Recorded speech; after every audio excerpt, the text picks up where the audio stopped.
नमस्कार दोस्तों, मेरा नाम निपुण जोशी है और समय आ गया है हमारी ग्रहों के विभिन्न वर्गा चार्ट्स में शुरू की गई श्रृंखला को आगे बढ़ाने का। आज इस वीडियो में हम लोग ये जानने की कोशिश करेंगे कि अगर किसी भी समय आप लोगों ने नवमांश कुंडली के अष्टम भाव में शुक्र ग्रह की स्थिति पाई तो किस तरीके के फलों की उम्मीद करी जा सकती है। तो ठीक है दोस्तों, इससे पहले कि हम लोग आज के इस करंट विषय पे अपनी चर्चा शुरू करें, इंडिविजुअल तौर पे शुक्र ग्रह का ज्योतिष में कुंडली विश्लेषण में क्या महत्व होता है, पहले मैं आप लोगों को उसके विषय में बता देता हूं। नवमांश कुंडली के विषय में अभी तक जो कुछ भी हम लोगों ने इस श्रृंखला में पढ़ा है, हम लोग उसका क्विक रिविजन कर लेंगे। उसके बाद फिर हम लोग आज के इस करंट विषय पे शुक्र ग्रह की नवमांश कुंडली के अष्टम भाव में स्थिति के फलों पे अपनी चर्चा को जारी रखेंगे।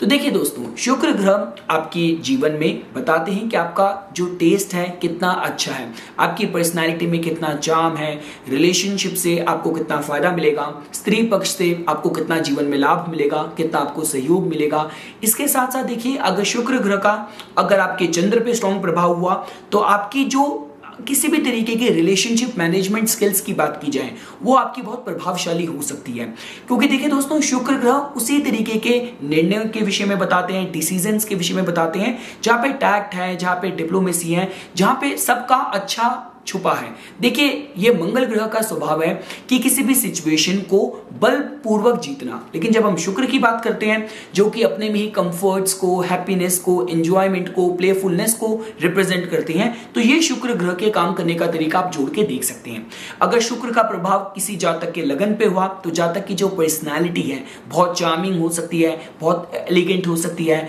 एक स्ट्रॉन्ग मैग्नेटिक अट्रैक्शन जातक की पर्सनैलिटी में हो सकता है। और अगर सपोज कीजिए शुक्र का प्रभाव जातक के धन के भावों पे हुआ या प्रोफेशन के भावों पे हुआ तो जातक का जो प्रोफेशन है, आर्ट, मीडिया, एंटरटेनमेंट, फैशन, इन सारी फील्ड से जुड़ा हुआ हो सकता है। देखिए दोस्तों, जब भी हम लोग रिलेशनशिप की बात करते हैं तो उसके लिए शुक्र की कुंडली पे जो स्थिति है उस पर काफी ज्यादा जोर दिया जाता है, क्योंकि आप रिश्तों में कितने डिवोटेड रहने वाले हैं, रिश्तों से आपको कितना सुख मिलने वाला है, इसकी जानकारी शुक्र ग्रह देते हैं। तो सबसे बड़ा हमारे जीवन में जो लाइफ लॉन्ग बॉन्ड है, देखिए आपको आपके माता पिता, आपको आपके भाई बहन तो जन्म के साथ ही मिलते हैं, आप अपने मित्र अपनी चॉइस से बनाते हैं और जीवन साथी को ढूंढने में भी कहीं ना कहीं आपकी अपनी फ्री विल भी होती है, डेस्टिनी भी होती है। पर इंपॉर्टेंट ये है कि जो आपकी लाइफ का सबसे एक इंपॉर्टेंट रिलेशनशिप है उसकी जो जानकारी है वो हमें शुक्र ग्रह की कुंडली में स्थिति से पता चलती है कि आपकी मैरिज का जो बॉन्ड होने वाला है कितना कमिटेड होने वाला है, कितना डीप होने वाला है।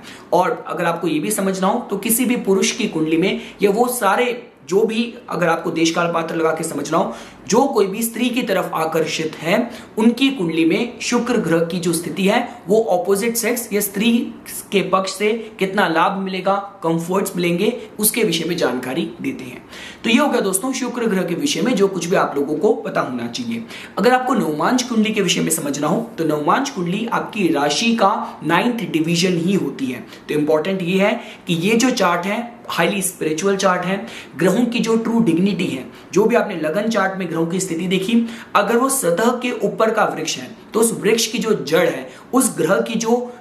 ट्रू डिग्निटी है, जो स्ट्रेंथ है, उसकी जानकारी आपको नवमांश कुंडली में चेक करके पता चलती है। ये चार्ट आपके भाग्य, आपके स्पिरिचुअल मेरिट्स के विषय में बताता है और साथ ही साथ आपकी गृहस्थ जीवन के विषय में भी बताता है। आप अपनी गृहस्थी में कितने डिवोटेड रहने वाले हैं, इसकी जानकारी हम लोगों को नवमांश कुंडली से मिलती है। अब देखिए दोस्तों, हमारे जो ऋषियों ने हमारे स्क्रिप्चर्स में आप ये भी देख सकते हैं कि हर एक वर्गा चार्ट से एक कनेक्टेड एक सिग्निफिकेटर कार का ग्रह भी जोड़ के देखा है, जोड़ा है। तो आई मीन टू से जो नवमांश कुंडली से कनेक्टेड जो सिग्निफिकेटर प्लैनेट है, जो कार का ग्रह है, वो शुक्र ग्रह है। अब देखिए दोस्तों, सपोज कीजिए फॉर एग्जांपल, अब अगर आप लोगों ने शुक्र की स्थिति नवमांश कुंडली के अष्टम भाव में पाई तो देखिए दोस्तों, ये सबसे पहले तो हमें इस विषय में बताता है कि जातक का जो रिलेशनशिप होने वाला है, चाहे आप इसको गृहस्थ जीवन के माध्यम से भी समझने की कोशिश करें, वहां पे थोड़ी सी इंटेंसिटी बढ़ जाने वाली है। देखिए दोस्तों, ज्योतिष अगर आप लॉजिक से भी समझने की कोशिश करेंगे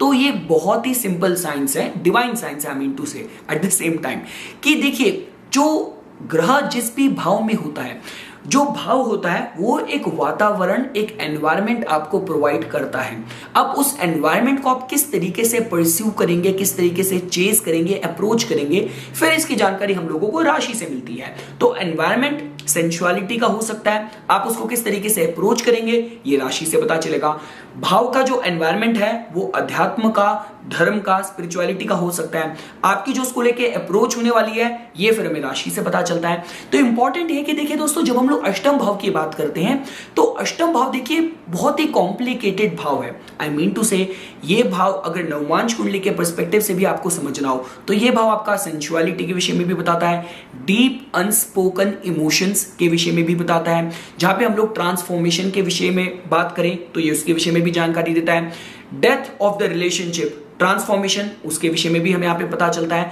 साथ ही साथ जो भी मिस्टीरियस, जो भी सीक्रेटिव, जो भी फॉरबिडन जो चीजें हैं उसकी जानकारी भी हमें 8th हाउस से मिलती है। और शुक्र देखिए दोस्तों, आपकी नवमांश कुंडली में शुक्र की जो स्थिति है वो ये बताती है कि आपके रिलेशनशिप का जो बॉन्ड है, जो स्ट्रेंथ है, जो आपकी मैरिज के बॉन्ड का, वो कितना मजबूत होने वाला है। And at the same time आपकी गृहस्थी में जो आपका रोमांस है वो किस एरिया से आ रहा है, किस दिशा से आ रहा है, हमें इसकी जानकारी मिलती है। और साथ ही साथ जैसे मैंने आपको बताया कि आप अपने रिलेशनशिप में किस स्तर तक आप डिवोटेड हैं, कमिटेड हैं। तो देखिए दोस्तों, होने क्या वाला है कि ये जो प्लेसमेंट है ये सबसे पहले तो हमें इस विषय में बताती है कि इस नेटिव की जो रोमांस की जो डेफिनेशन है, रिलेशनशिप की जो डेफिनेशन है वो डीप होने वाली है। मतलब ये वो नेटिव नहीं होगा जो सुपरफिशियल रिलेशनशिप की तरफ अट्रैक्टेड हो, कि मतलब रिलेशनशिप ऐसा है कि आपका पार्टनर, उसकी एक अपनी 9 to 5 लाइफ है, जॉब है, अपना उसका एक फ्रेंड सर्कल है, उसकी एक अपनी पर्सनल लाइफ है, विवाह भी उसने as a for the sake of society या फैमिली के अप्रूवल के वजह से नेटिव ने विवाह कर लिया या रिलेशनशिप में है, लेकिन उसके लिए रिलेशनशिप या आपकी तरफ जो आपकी प्रायोरिटीज होनी चाहिए नेटिव की वो इतनी ज्यादा स्ट्रांग नहीं है। तो नेटिव के लिए इस तरीके के सुपरफिशियल रिलेशनशिप शायद वर्कआउट ना करें, फुलफिलिंग ना हो, क्योंकि इस प्लेसमेंट के साथ नेटिव को रिलेशनशिप ऐसा चाहिए जहां पे जो डेडिकेशन है, जो डिवोशन है, जो इंटेंसिटी है वो स्ट्रांग होनी चाहिए। देखिए दोस्तों, अब आप इस तरीके से ये भी नहीं कह सकते कि अष्टम भाव में नवमांश की अगर शुक्र ग्रह की स्थिति हुई तो उसका मतलब जो पार्टनर होगा वो उसका छुपाने का स्वभाव होगा या एक्स्ट्रा मैरिटल अफेयर होंगे। देखिए, अब यहां पे हमें देखना होता है कि पहली चीज तो ओवरऑल जो कुंडली है, नवमांश कुंडली है, वो जातक की गृहस्थी की जो दिशा है वो हमें किस तरफ बता रही है। अब सपोज कीजिए फॉर एग्जांपल आपके नवमांश में ही जो आपके वर्गेश हैं, फर्स्ट हाउस के जो लॉर्ड हैं, वो अगर वेल प्लेस्ड हुए, 9th हाउस में बैठे हुए, 5th हाउस में बैठे हुए, 4th हाउस में उनकी स्थिति हुई, बृहस्पति ग्रह का पॉजिटिव वहां पे इन्फ्लुएंस हुआ, दृष्टि हुई, या बृहस्पति ग्रह कंजंक्ट हुए, तो इससे हमें पता चलता है कि गृहस्थी की जो पूरी थीम है वो ही प्रोटेक्टेड है। तो ये देखिए दोस्तों, तब फिर ये जो अष्टम भाव में शुक्र की स्थिति के जो नेगेटिव इंडिकेशंस हो सकते थे वो थोड़े से कम हो जाने वाले हैं। लेकिन देखिए, एक बात तो पक्की है कि अष्टम भाव में नवमांश के शुक्र ग्रह की जो स्थिति है, जातक की जो पर्सनैलिटी है थोड़ी इंटेंस बनाएगी और native will definitely get attracted towards. Native का जो अट्रैक्शन है थोड़ा सा उस तरफ जा सकता है, उस तरीके के रिलेशनशिप की तरफ जा सकता है कि जहां पे थोड़ा सा जो ऑपोजिट जो उसका पार्टनर है, थोड़ा सा उसकी पर्सनालिटी थोड़ी सी सीक्रेटिव हो, थोड़ी सी मिस्टीरियस हो, थोड़ी सी डार्क साइड की पर्सनालिटी हो, थोड़ी सी ऑब्सेसिव पर्सनालिटी हो, या जो लोग अंदर से थोड़े से कॉम्प्लिकेटेड होते हैं, सेल्फ ब्रोकन, कुछ कॉम्प्लिकेटेड साइकोलॉजिकल टर्मोइल्स इश्यूज चल रहे हो, तो इस तरीके के व्यक्तियों, इस तरीके के इंसान की तरफ नेटिव अट्रैक्टेड हो। आप ये भी दोस्तों जोड़ के देख सकते हैं। तो इंपॉर्टेंट ये है दोस्तों कि देखिए, ये जो पर्टिकुलर प्लेसमेंट है जातक को रिलेशनशिप की तरफ इंटेंस बनाती है, लॉयल भी बना सकती है, and native will always be in this mindset कि कुछ ना कुछ उधेड़ बुन करके, कुछ ना कुछ फिगर आउट करके हमेशा पता करने की कोशिश करते रहे कि जो मेरा पार्टनर है रिलेशनशिप में मेरे साथ, उसके जीवन में क्या चल रहा है, उसके जो सीक्रेट्स हैं, उसकी जो पर्सनल लाइफ है, उसके जो डीप डार्क सीक्रेट्स हैं, जो उसके डीमंस हैं, किस तरीके से मैं पता करूं, किस तरीके से मैं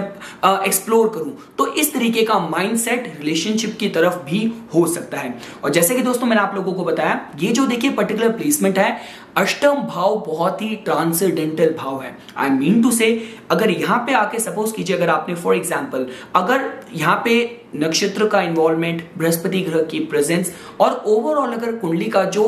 डायरेक्शन है वो अगर पॉजिटिव, स्पिरिचुअल, इजोट्रिक अगर इंडिकेटिव हुई तो फिर दोस्तों ऐसा भी हो सकता है कि जातक का सोल लेवल का कनेक्शन हो, जातक का बहुत ही फिलोसफिकल कहते हैं अटैचमेंट और बहुत ही फिलोसफिकल लेवल पे, जहां पे आप आर्ट की बात करें, लिटरेचर की बात करें, क्रिएटिविटी की बात करें। देखिए मैंने ऐसे भी लोग देखे हैं रिलेशनशिप में, they are so much madly and romantically in love with their partner कि जो उनके लिए कविताएं लिखते हैं, उनकी जो भी इंपॉर्टेंट मैरिज के, रिलेशनशिप के जो डेज हैं, ओकेजन्स हैं, उसको बहुत ही ग्लैमरसली, बहुत ही क्रिएटिवली उनको मैनिफेस्ट करते हैं, अपनी भावनाओं को, अपनी इमोशंस को। तो कुछ इस तरीके का फिलोसफिकल,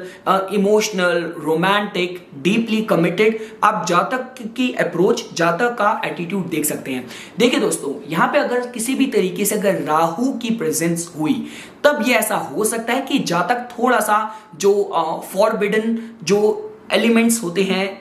उस तरफ जातक को थोड़ा सा प्रेरित कर सकता है। जातक की जो रिलेशनशिप की डेफिनेशन है, जातक के जो प्यार का मैनिफेस्टेशन है, थोड़ा सा टैबू, थोड़ा सा फॉरबिडन इस तरीके से मैनिफेस्ट अपने को कर सकता है। ये दोस्तों इसकी एक तमासिक साइड की तरह दोस्तों आप लोग जोड़ के देख सकते हैं। लेकिन before coming to any conclusion आपको ओवरऑल कुंडली में ग्रहों की स्थिति का असेसमेंट करने की जरूरत है। तो देखिए दोस्तों, एट द एंड अगर मेरे को इस प्लेसमेंट के जो इंडिकेटिव रिजल्ट्स अगर आप लोगों के लिए समराइज करने हो तो मैं यही कह के करूंगा कि नवमांश कुंडली आपकी गृहस्थी के विषय में बताती है। शुक्र ग्रह की स्थिति नवमांश कुंडली में on a very deeply spiritual esoteric level बताती है कि आपके जो रिलेशनशिप की जो फुलफिलमेंट है, रिलेशनशिप में जो लव की जो दिशा है, जो डायरेक्शन है, वो कहां से, किस एरिया से आ रही है। अगर वो एरिया 8th हाउस है तो इसका मतलब यहाँ पे इंटेंस इमोशंस इन्वॉल्व होने वाले हैं, यहाँ पे ट्रांसफॉर्मेशन भी इन्वॉल्व हो सकती है, लॉयल्टी के कंसर्न्स रहेंगे, एक दूसरे पे कुछ एक्सप्लोर करना, स्पाई करना, हमेशा कुछ ना कुछ चीजें पता करने का एटीट्यूड रहना, ये इस तरफ भी संकेत कर सकता है। ये जो कॉम्बिनेशन है अष्टम भाव में शुक्र ग्रह की स्थिति सात्विक स्तर पे बहुत ही सोल लेवल का कनेक्शन आपको दे सकता है, जहां पे ऐसा भी हो सकता है कि जातक का, देखिए जो 8th हाउस देखिए दोस्तों डेथ का भी होता है कि इवन कि at the time when you will be departing from this world, आपका जो जीवन साथी है वो आपके साथ है, उसने आपका हाथ पकड़ा हुआ है, बहुत ही ब्यूटीफुल, बहुत ही नर्चरिंग एनवायरनमेंट में, जहां पे आपके आसपास आपके नियर एंड डियर सारे लोग हैं, सबको खुश दिखते हुए you are departing from this world. ये इसकी एक सात्विक साइड हो सकती है, बहुत ही ट्रांसेंडेंटल सोल लेवल का कनेक्शन अपने जीवन साथी के साथ। अगर आपको इसकी